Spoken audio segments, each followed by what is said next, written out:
For our Yule logs, first I'm going to discuss the ingredients that we're going to need to make them. First, we're going to need some light brown sugar. We will also need powdered sugar for making the frosting. We're going to need half a pound of butter, or 1 cup, but divided up because we're going to use 3/4 of a cup for the cookies and 1/4 of a cup for the frosting. We're going to need 1 egg. For flavoring the cookies, we will be using maple flavoring. We will also need some salt, and we'll need flour.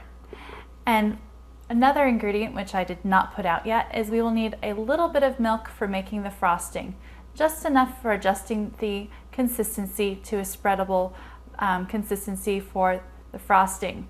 So with all of these ingredients, we will be able to make the maple Yule logs, which I'll be getting to in just one moment.